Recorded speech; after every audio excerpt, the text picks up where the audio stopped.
Yeah. You know, like that. So when man are talking like they didn't get away with one yesterday, they got away with one.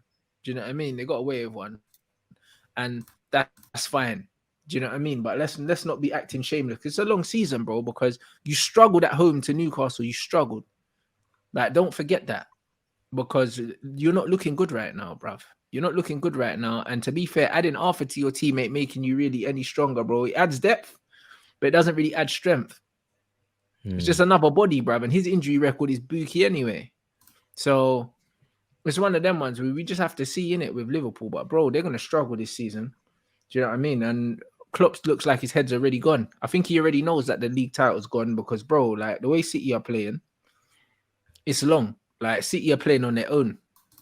Yeah. So, bro, the league's done, bro. The league is finished. Yeah. City are playing on their own. Moved to Nottingham Forest. And Haaland, yeah, he's taken the golden boot. I can't. Do you know why football's funny? Because now everybody is saying, "Oh, Haaland's a great guy," this and that. You go back to the community show, oh, he's gonna struggle. Yeah, community show. People are reacting. Football fans are ridiculous, bro. The man's an animal, bro. He's gonna just forget about it. Do you know what?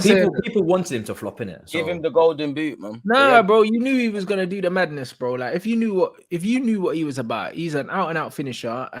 And City create loads of chances. They've got probably the most creative squad in the league, bro. It was always gonna marry well. Yeah. It was always gonna marry well, bro. If you give a man chances, he's gonna score goals. You know, like that. So the game is a game, and the United fan, I said, bruv, listen, I'll be honest, yeah, bruv. I wish we could play you tomorrow. Liverpool are shit, bruv. We smoked you the other day, bruv, and we'll smoke you tomorrow as well, bro. And the day after that, you man are shit right now. I'll be honest, bro. Like you man are crap. Like, and I'm saying it with chest, bro. You man are rubbish, bro. I wish we were playing you instead of Leicester, bro. Like legit. I wish we were playing you instead of Leicester because I'm more worried about Leicester, bro. I'm more worried about Leicester. Hey, bro, I am. I'll be honest, bro. Because, bruv, you know what it's like when the players play against these teams, bro. And they can't get up for certain games, blood, and you just you go away from home, and the adrenaline's not really kind of flowing. Them Liverpool games, the players can always get up for. Them Arsenal games, the players can get up for. I'm more worried about tonight's game than I am about Sunday's game. I ain't worried about Sunday's game. You know, we'll turn over Leicester, man. Yeah, but bruv, you're supposed to turn over. You're right, though. But the games that you're supposed to win are the ones that I worry about my team with. What about you, DG? Have you got chest for this game? Because, bro, even under Van Gaal, under Oli, take every game as it comes, man. Under Oli, under Van Gaal, DG, man. Bro, under Jose, blood, under all these managers, our top 6 record hasn't been that bad, bro. Oh man, it's always DG, man. DG, you're top of the league, man. Come on. I don't check. As I told you before, I don't check the league table. I'm just focused, taking it game by game. We've had a perfect August. There's still a lot of improvements. We just have to work very hard and keep doing what we're doing. And yeah, as Arteta said, 10 to 12 games, we'll see where we are. The league ends in May. It's a marathon, not a sprint. I know a lot of conclusions are drawn in 5 games, but yeah, I haven't paid attention to the league table. Let's just keep working, man. Let's just keep working hard, bro. Political shit. Oh man. Yeah, but I respect. I didn't. We haven't done anything for me to be talking on a serious note. We ain't done anything for me to be talking crud, blood. We've won the games. We've done what we need to do. But your fans are talking cruddy. Well, listen, I can't. As I always say, I can't verify what fans are saying, and for you, like, Eve, I can only speak for myself in my reality, man. I don't know what they're on. I don't know what they're on, man. The thing is, yeah, because Man United, Arsenal, yeah, like, bro, like, that is a rivalry that goes back years. So it doesn't really matter, like, how today goes. It's not going to affect how we play on Sunday. I know that. In them big 6 games, yeah, form goes out the window. That's one thing that always happens.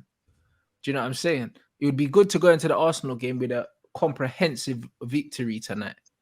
Do you know what I mean? It would be good. If we go in and get a nice little 3-0, then man go in there confident, it would be amazing. But even if it's just a 1-0, I don't take nothing from it, bro. Because I know that when we play Arsenal at the theatre, yeah, it's a completely different game, bro, with the crowd. I know it's a completely different. I don't really care, fam. I'll be completely on. And then, to be honest, I'm not even. Obviously, it's the social media derby, 2 fallen giants, bragging rights, all of that. Tosh. If we lose, if we win, great. We'll talk shit, that's it. But I don't want to see no conclusion. If we lose, you've won 4, you've won 5, move on. What I need to do, I just want to know these guys have watched the game from last year, because you took the lead, you didn't walk away with it. You look at Man United away, Everton away, Crystal Palace at home, Manchester City, which I'm being very harsh at home. We dropped points from winning positions. Show me that you can go one better, because we know it's going to be a noisy crowd. I think you lot are doing up protests just like against Liverpool, so you lot are going to be there in your numbers. It's a hostile takeaway. Many people are going to rightly say this is our first big test. Man United is a massive pitch. They're confident. Go out and do your thing, because there's been, as we said earlier, Rance, when we were speaking, apart from the Bournemouth game, as much as that there's more positives than negatives. As much as, you know, as good as we've been, the Bournemouth game's the only one I can't say anything because they're shit. Palace, Fulham, Villa, and Leicester defensively. If you work on all the things you need to improve in those 4 games, you should do all right against Man United. But if you don't, and you give some of these chances and brain farts away, we're not walking away with 3 points or anything from that game. So we need to pattern. August is great, but it's gone now. September is here. That's what I'm saying. That's what I mean. No, I love it. I love the confidence from some of you Arsenal, man. I don't know where it comes from, but I like it. I can't lie, because it makes the rivalry even more spicy, and it makes Sunday even more interesting. Do you know what I'm saying? Like, I was confident against Liverpool, we handled them, and I'm confident against Arsenal. I believe that we'll beat you as well. And it's just one of them things where, like, I want to see, if we do beat Arsenal, then we need to see how they respond as a football club after that. Did they shake it off and say, all right, yeah, you know what, we lost, back to regular scheduled programming and continue to win games? Or do you start to doubt yourselves now you've lost the game? And because and like you said there perfectly, you know, you look back at that period where we had Spurs and Newcastle. You look at when we lost to Palace, Southampton, and Brighton, there was no reaction. End of the day, you lose a game, fans talk shit, you've lost, it is what it is, you keep moving. You know, it would have been 6 games played out of a 38-game calendar. So marathon, get back with it. Simple as that. Like, bloody hell, we was in a worse position at this time last season, really. So again, this is why of course I like where Arsenal were at, but you can't get excited. Even if you beat Man United, you can't get excited. I'll really get excited when I see 30 games played. That's it, man. You're saying your confidence comes from 5 out of 5 wins. So, all right, cool. So what, are you in a title challenge then? Because if you don't admit that you're in a title challenge, then you know that you're going to lose quite a few games this season. So what are you talking about? Like, make up your mind, bro. You don't get confidence from 5 out of 5 wins playing against nobody. Like, it doesn't make sense, bro. Because if that's the case, then cool. 5 out of 5. Are you Man City? Are you going to win the league? Like, no, you don't derive confidence, from beating teams you're supposed to beat, bro. That's a very, very, like, that is a loser mentality. It's a loser mentality, bro. Like, that's what it is. Like, I know, like, bro, my team's won 13 Premier League titles, bro. I've seen all of them. So because of that, I can tell you that 5 wins out of 5, like, that's not enough to gas man into talking reckless, in top 6 battles. All I care about is surviving the winter. I keep saying it, man. Surviving the winter. It's getting out of that December period, knowing that December, your October's mad, bro. This is what I'm saying. It's about reactions, because there's going to be highs, there's going to be lows. How good are you at your worst? It's like everybody at all clubs. It's like we watch the Premier League season in, season out. Pre-season comes along and we forget how this thing works. It's crazy, man. No, 100%, bro. No, them fans are talking crazy, but bro, Iceman, Chelsea fans are talking crazy as well, bro. And you man should be quietly worried, because you're going to spend all that money, and I don't think you're going to do too much better. Making the Saints commit sins and that, fuck, blood.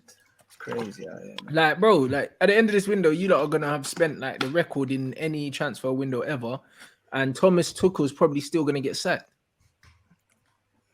Is this for me? I'm not involved. Bro, I don't know. Hey, hold on for Hudson-Odoi as well. What's going on here? Listen, how is Hudson-Odoi still being spoken about? The man I don't know, man. He went Leverkusen on loan, man. I saw that. He's in Germany, fam. Let him do what he's doing. He's in Germany. Him again. What was that? I was just quietly minding my own business. You're being too quiet, man. Enjoying the Man United, Arsenal slander, and all the social media war, and suddenly some stray bullets coming my way, man. What's going on here? You deserved it, man. It's the least you get, man. We're just trying to move in silence. We're just moving in silence, man. Spent Bro, like it's not silence, 285 bruv. million. You just man moving are in out silence. in the club popping bottles about silence. Literally, Just you moving lot in are doing silence, a innit? massive, man. You spend Partner and that. when you spend 280 million, man, you just gotta move in silence after that, innit? You know what I mean? Oh my days. Nah, you're funny, bro. No, but to be honest, Aubameyang, like that one there, that's Tuchel as well. Like I've said it all along, the whole window is Tuchel's. So Todd Boehly is literally just going out and getting whoever Tuchel wants. That's why we didn't get Ronaldo. So Aubameyang has to deliver, and Tuchel has to make it work. There's no excuse. Do you know what I'm saying? You got Sterling now. You got Aubameyang. You might get the holding midfielder. It's your fault if we don't get the holding midfielder because you didn't put it high enough in your priorities for Todd Boehly, who's going out and getting the 3 centre backs instead. So that's on you. With Sangare and that. Yeah. So if we don't get it, that's on you because you gave him the list and he wasn't as high up because you saw Gallagher and you saw Loftus-Cheek, you saw Kante, Kovac, Jorginho said you had enough people, and he said that, quoted, it's out there. So that's on you. So yeah, like it's all on him this season, and it's like we just have to pray to God that it works. I'm not excited. I'm not excited about Aubameyang because I worry about our chance creation still. You know, if we were creating a lot of chances, you know, consistently, then I would be fine. But it's too up and down from game to game. So I don't know whether we're going to spot his runs. I don't know whether we're going to play that pass that we need to play, weight of pass, execution, all these things, vision. So if we can do that, then, you know, he'll get chances and then he'll score goals. But it's all about us actually spotting these runs because we had this issue with strikers before. So I'm just waiting to see how it plays out. What's he getting, the number 9 shirt? Please. No. Aubameyang, become a real legend, man. He can wear the 11. It's fine. We don't need the 9 to be touched again. Let's just leave that. Definitely scoring against us and backflipping. Bro, yeah, you know I'm not gonna lie. If he does that, then it's all. I've seen Van Persie and Sanchez, bro. This shit can't hurt me, man. Yeah, if he does that, it's sorted. Seen the real Duns. I can't lie, man. If he does that, it's sorted. I can't lie to you. No, Jaw's broken at the moment, you know, so I don't think he's playing Havertz in the 10, bro. Man are still persisting with this Havertz. You bloody, he's finito. Surely he's got a whole bench now, bro. Like, man got a new trim, same old shit, blood. You know the man changed the haircut. Would make him mess and that. Yeah, bro. He's dead, fam. Get him out, man. I still got faith, man. I still got faith. You need to, bro. You've invested too much. 72 million paid in blood. You know what I'm saying? You got him. Now he's finished, bro. Do you know what I'm saying? This is crazy. Man said paid in blood. But this is it. This is it, bro. 72 million. Like, nah, this is crazy, bro. Crazy. I can't lie, bro. This is a bit of a mad thing. This is actually crazy, bro. So like when I look at this window, yeah, it's a fuckery, bro. This is a fuckery window, bro. I'm happy with the window from my club's point of view. I need a striker, but I understand their stance that they're not gonna buy one if Ronaldo's still there. But why they thought Ronaldo was good enough in the first place is an issue in itself. So do you think you can make top 4 with this team or too much? Oh, with this team, I think we can, yeah. I think we can, but will we? I don't know. Do you know what I'm saying? But I think we can, and I think that should be the minimum objective with the window that we've had. Like United, Arsenal got I think both our teams have that self-capitulation button. You can be your best friends or your worst enemies, man. And it's that sort of inconsistency that will see both teams fuck it up or get there, really. Yeah. Right, but but the window's not closed. So when man are saying who's had the best window, bro, like the window's still open, bro. Do you know what I mean? But for me, yeah, like I ain't seen a team that's had a better window than us. Do you know what I mean? I ain't seen our window's been brilliant. Like we needed a left back. We got a left back, brilliant left back. He's one of the best left backs in the league. I've seen it already. Do you know maybe West Ham? Maybe West Ham have a good window. Maybe I wouldn't say best, but I think Southampton have brought in a couple of decent. Who West Ham signed? These men ain't gonna do nothing. They're doing the match of the day. FIFA team, man. It's gonna be dead. No, man. It's good players, but it's gonna be meaty, bro. man. Like, nah. They come West Ham team's gonna be meaty, man. Bruv, City got Haaland and bruv, because City signed the biggest name, yeah, probably like, and one of the best strikers in Europe, yeah. Man, I say City had the best window, but I'm talking about in terms of Man United needed to address several areas in the team, and all those areas got addressed. You weren't looking at that City team saying it was missing anything other than they won the league without a fucking striker, bro. So how can you turn around and say, yeah, that the fucking champions of England had the best fucking window, like, because they signed Haaland, bro. Like, no, like that doesn't make no sense. Do you know what I mean? Like, even West Ham's more of a shout than Man City, and even West Ham, yeah, like I look at that West Ham team, and yeah, they've signed a couple good players, but bruv, West Ham are gonna finish where they finished last season anyway. You know, like that. So I don't give a fuck who they've signed. I'll be honest. Like, this doesn't make West Ham contenders for top 4 now. They've made these signings. Do you know what I mean? Like, Man United's squad here was looking like 7th, 8th place finish, bro. And now this is a squad here that should be competing to finish in the top 4, bro. Like, in one window, bro. So when I'm looking at man's window, it's a solid window, fam. It's a solid window. When I look at Lissandro, when I look at Malacia, when I look at Ericsson, we needed a passer, someone creative. We got that. Man, I got Casemiro, blood. Do you know what I mean? And man, I got Anthony as well. And we needed a right winger forever, bro. Mason Greenwood was a striker, yeah, getting played on the right wing because he was left-footed. We never had a right winger. We never had one, bro. Like, all the positions we needed to cover, and we got a backup goalie, which we needed. So 10 out of 10 for you. 10 out of 10. It can never be a 10 out of 10 because we need a striker. Like, if we got Memphis as well, then I'm saying this is close to a perfect window. Do you know what I'm saying? Like, this is close to a perfect window if man got Memphis Depay as well. Do you know what I mean? We got a number 6. And because we got a proper number 6 that can actually sit by himself, not many teams in this league have a 6 that can sit on his own, bro. So now we can play a 6 and 2 8s and play a 4-3-3 if we want. So the Casemiro signing has given man more versatility. We don't need to play double pivots now. Like, we don't need to. We can leave him on his own back there. So it's one of them ones where I'm looking at this team, yeah, the only thing that worries me about this team, yeah, is will we score enough goals without a fit striker week in, week out? Because as good as Martial is, he's not fit to be reliant on, the same as Thomas Partey at Arsenal. It's the exact same thing. So with Martial, he's not reliable, and Ronaldo's rubbish. So if Man United had a proper striker that I could rely on every single week, yeah, I'm not scared of no one, fam. And that's just how it is. Because really and truly, yeah, if we get a striker and the window closes right now, when I look at Liverpool, yeah, bruv, they're playing dead football. And even at their best, bro, they're not the team they were. Their cycle's done. You know what I'm saying? When I look at Chelsea, bro, all of these players that you've brought in, yeah, or are they even bought in? Because right now you're just being linked to the whole bag of man, yeah, but I ain't seen no one holding scarf. So, do you know? I don't know. What do you mean? I know you've been linked with bare players. Yeah, you've been linked with bare players.